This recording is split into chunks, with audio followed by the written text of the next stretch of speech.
WHO के अनुमानित आंकड़ों के अनुसार विकासशील देशों में हर 10 में से एक मरीज को अस्पताल देखभाल की सुविधा प्राप्त करने के दौरान नुकसान होता है। इस नुकसान की वजह अस्पताल प्रशासन या परिवार द्वारा की गई लापरवाही है। शारीरिक, मानसिक या आर्थिक नुकसान के अलावा कई बार मरीज की जान भी चली जाती है। इस प्रकार के किसी भी नुकसान से बचने के लिए जागरूकता आवश्यक है। इसको ध्यान में रखते हुए हर साल 9 दिसंबर को रुग्ण सुरक्षा दिवस के रूप में मनाया जाता है। आइए इन्हीं सब विषयों पर चर्चा करते हैं। छत्तीसगढ़ बिलासपुर से सुप्रसिद्ध ऑर्थोपेडिक सर्जन और संजीवनी हॉस्पिटल के संचालक डॉक्टर विनोद तिवारी से विशेष चर्चा में।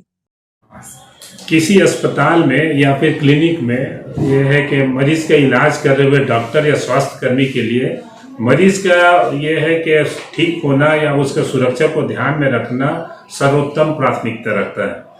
हमारे कोई भी कीमती चीज है उसको ध्यान रखने के लिए हम उसको ये सुरक्षित रखने के हर उपाय करते हैं। इस उपाय को याद रखने के लिए वर्ल्ड हेल्थ ऑर्गेनाइजेशन ने रुग्ण सुरक्षा दिवस के रूप में मनाने का संकल्प किया है, जो कि 9 दिसंबर को आता है। तो हमारे लिए जरूरी है कि मरीज को किसी भी तरह की परेशानी ना हो, अनजाने में भी कोई गलती ना हो, इसके लिए स्टैंडर्ड ऑपरेटिंग प्रोटोकॉल फॉलो करना रहता है, जिससे गलती होने की संभावना जो नगण्य हो जाती है। अगर हम रुग्णों की सुरक्षा की बात करें तो डॉक्टर होने के नाते एक हॉस्पिटल द्वारा किन किन चीजों का ख्याल रखना अति आवश्यक है? इसके लिए तो यह है कि हम लोग स्टैंडर्ड ऑपरेटिंग प्रोटोकॉल बोलते हैं, यानी कोई भी काम करने का एक प्रक्रिया होता है। तो ये प्रक्रिया अलग अलग रूप में होता है। जैसे मैं ऑर्थोपेडिक सर्जन हूँ, मेरा काम है हड्डी से संबंधित इलाज करना, ऑपरेशन करना। तो ऑपरेशन शुरू होने के पहले से लेकर के मरीज के डिस्चार्ज होने तक एक स्टैंडर्ड प्रोटोकॉल रहता है, जो कि इंटरनेशनल लेवल में स्टैंडर्डाइज है। जो अमेरिका में होता है वही हमारे यहाँ है, तो उसको एक स्टैंडर्ड मान करके उसी के हिसाब से काम करते हैं। फिर दूसरे तरह से भर्ती मरीज है, उनके लिए भी स्टैंडर्ड ऑपरेटिंग प्रोटोकॉल है। अस्पताल में है तो कई तरह की जो चीज़ें हैं जो मरीज की सुरक्षा के लिए ध्यान में रखने वाला है, जैसे या अपने लिए क्या बोलते हैं फायर फाइटिंग इक्विपमेंट्स हैं, बिजली संबंधित सुरक्षा है कि आग न लगे, पर्दे वगैरह ऐसे रहें जो आग न पकड़े, हर वो चीज़ है प्लास्टिक मटेरियल है या ज्वलनशील चीज़ों से दूर रखें। इंजेक्शन वगैरह लगाते हैं तो एक दूसरे में जैसे एड्स वगैरह या हेपेटाइटिस बी वाला बीमारियां दूसरे को ना फैले, इसके लिए वो जो डिस्पोजेबल सिरिंज को डिस्ट्रॉय करने के बराबर तरीके होने चाहिए। इन्फेक्शन ना फैले उसके लिए पूरा वह फर्श को वह विशेष प्रकार के दवाइयों के द्वारा उसको पोछा लगाया जाए, कपड़ों की धुलाई किया जाए। तो ऐसे हर तरह के सेगमेंट्स में उसका ध्यान रखा जाता है। तो जैसे मरीज अस्पताल से अंदर करता है तो उसके वाहन की सुरक्षा से लेकर के वह स्वस्थ होकर के यहाँ से जाए, उसमें हर एक चीज का ध्यान रखना पड़ता है। सर, जैसे कि हमारे देश ने कोरोना के 2 भयंकर दौर देखे हैं, ठीक है। दूसरे दौर में न जाने हमने कितने लोगों को मरते हुए देखा है। रेमडेसिविर न मिलने के कारण, ऑक्सीजन न मिलने के कारण, बेड न मिलने के कारण कई पेशेंट्स को हॉस्पिटल के बाहर दम तोड़ते हुए हमने देखा है। पेशेंट सेफ्टी के लिहाज से यह कहाँ तक जायज था? इसको तो मैं किसी का एक फॉल्ट तो नहीं मानता, कि अगर आप देखेंगे तो दुनिया के जो टॉप जो डेवलप्ड कंट्री हैं हेल्थ सेगमेंट में, जिसको यह कि नाम दिया जाता है कि नंबर 1 में ये है, नंबर 2 में ये इटली है, अमेरिका है, जो भी डेवलप्ड कंट्री है, तो सबसे ज़्यादा मौतें वहीं हुई हैं। यहाँ वहाँ किस चीज़ की कमी नहीं है। इंफ्रास्ट्रक्चर दुनिया का बेस्ट है, हर चीज़ वो है जो सुरक्षा की दृष्टि से रहना चाहिए, वो हर चीज़ बेस्ट है। वहाँ के डॉक्टर बेस्ट है, वहाँ का हेल्थ केयर वर्कर बेस्ट है। उसके बाद भी मौतों का जो प्रतिशत है हमारे देश से बहुत ज़्यादा था। मैं तो भारत देश के ये स्वास्थ्य कर्मियों को, डॉक्टर को और मोदी जी को धन्यवाद देना चाहता हूँ कि उनके मार्गदर्शन में 1 अरब 35 करोड़ की जनसंख्या होते हुए भी इतना कम अगर मौत का दर है, तो ये हमारे लिए बहुत बड़ा अचीवमेंट है। और ऐसे रहस्यमय बीमारी अगर आए जिसके बारे में हमें कोई नहीं जान सकते, हमें नहीं मालूम है वो किस रूप में फैलता है, क्या बीमारी है, किसको असर करता है, क्या दवाइयाँ कारगर हैं, ऐसे किसी भी अगर अनजान चीज़ों से हम लड़ रहे हैं तो उसमें बहुत सारी चीज़ें चाहते हुए भी नहीं कर पाते। और ये है कि इससे हम लोग सबक मिली है कि हम अगर इस तरह से और कोई प्राकृतिक विपदा आए तो हम अपने आप को तैयार रखें, जिससे कि हम उससे पहले से ज़्यादा मरीजों को सुरक्षा दे सकें। सर, पेशेंट सेफ्टी के लिहाज से सरकार के पॉलिसीज में क्या कमियां आपको नजर आती है, और एक डॉक्टर होने के नाते आप सरकार से क्या चाहते हैं? कमी तो मैं नहीं कहता। बोला गया है कि समुद्र का पानी अगर हम पीते रहें, अगर वहां पानी ना आए तो समुद्र का पानी भी सूख जाएगा। तो इसी तरह से है, 1 अरब 35 करोड़ जनसंख्या को अगर आप एक सीरीज देंगे तो आपको 1 अरब 35 करोड़ सीरीज एक बार में लगाना पड़ेगा। यानी डिमांड ज्यादा है, सप्लाई कम है। तो हर चीज का रिस्ट्रिक्शन है। अस्पताल में बेड की संख्या कम है, डॉक्टरों की संख्या कम है, इंफ्रास्ट्रक्चर कम है, हर चीज है। लेकिन ऐसा है कि ऐसे आपदा में हम किसी के ऊपर दोष न देते हुए जो हमारे पास ये मूलभूत सुविधाएं उपलब्ध हैं या जो हमारे पास रिसोर्सेज है उसका मैक्सिमम यूटिलाइजेशन करें, यही समय की मांग है। और इसमें हम बहुत हद तक सफल भी रहे।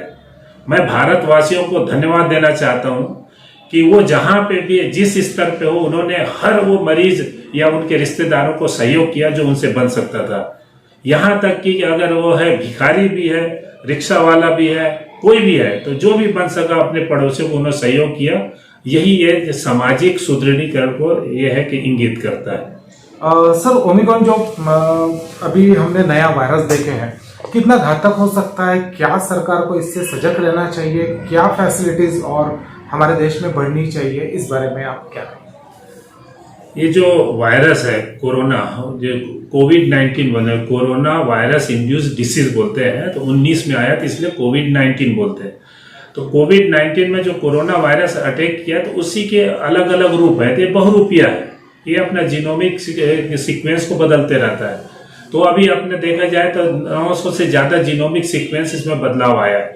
उसी बदलाव का एक रूप है ओमिक्रॉन। तो अल्टीमेटली देखा जाए तो उसकी प्रजाति तो एक ही है ना। जैसे हम लोग मानव प्रजाति के हैं तो मानव ही रहेगा, या ये जानवर है तो जानवर ही रहेगा। तो वो जो काम करने का तरीका है, मरीज को यह है कि नुकसान पहुंचाएगा, असर करने का वो तरीका वही है, उसमें थोड़ा सा फेरबदल है।